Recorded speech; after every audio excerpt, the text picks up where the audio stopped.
that's how we met, and yeah, we kind of were friends and just kind of became better friends over the next couple of years. I never thought we would be more than friends, ever. No.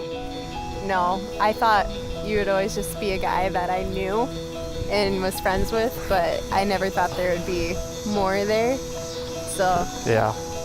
yeah, I guess it is kind of weird to think that now we're actually getting married. Yeah. Yeah, you know, it's like, always looked like a good girl to be with, obviously, but I'm like, ah, she'll never want to be with me anyway. So I just ruled her right out of the picture for marriage or anything like that. So I'm like, so that's probably why we're really good friends, because I didn't like, you know, stutter much when I was around her. I never got nervous because we were just really good friends. So there was, I don't know, nothing to really worry about. For his proposal, I was on spring break with friends. We went on a road trip to like Tennessee and stopped Alabama for a little bit, and then we ended in Florida. And on the second to last day that my friends and I were there, he had actually driven down to Florida, and he surprised me and proposed to me on the beach. He flew the ring in with a drone, which was quite interesting, but the funny thing was it didn't even work. Well, I accidentally hit the flip button, so it crashed in the sand. It's okay. But it's more funny anyway, so it's It is. And then he ended up videotaping the whole thing with a camera taped to a remote control car, just like Home Alone. You had to add that in there, I guess so. Oh, why not?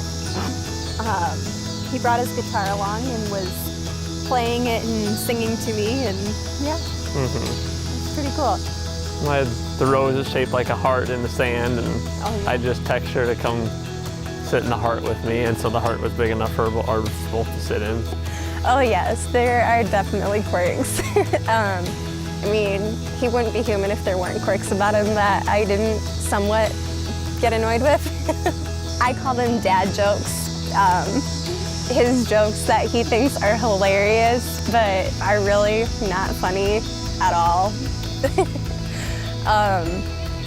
And like the fact that he thinks they're funny is like what I'm laughing at, because the joke itself is not funny.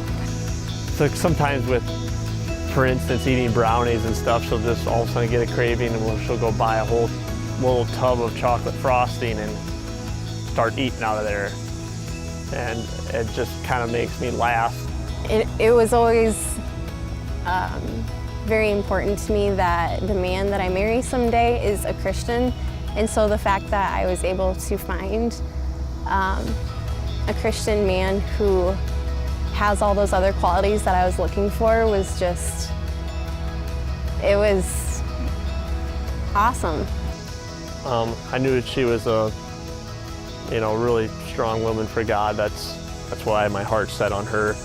But I remember when I was getting close, after I bought the engagement ring, didn't know when to propose, and it was before she was gonna leave for her spring break trip, where I went to propose on, and I was going through her stuff in her room before her choir concert, and I found her bucket list of 101 things. And I have a bucket list of 25 things, and you know, bucket list is something you make when you want to do fun things in life, you know, and like my bucket list is pretty good. There's 25 things on there. I think I've done like 16 of them right now, and the last one I did was skydiving with Morgan. We did that. So I have a lot of cool things on mine, I think more than others, and I definitely do. But then I looked at her, she had 100 things on there, and some of them are far out of the world we may not be able to do, but we could do all of them, and I just thought that'd be an awesome girl to be with forever. Looking at that bucket list, those are the things I could look to help her do.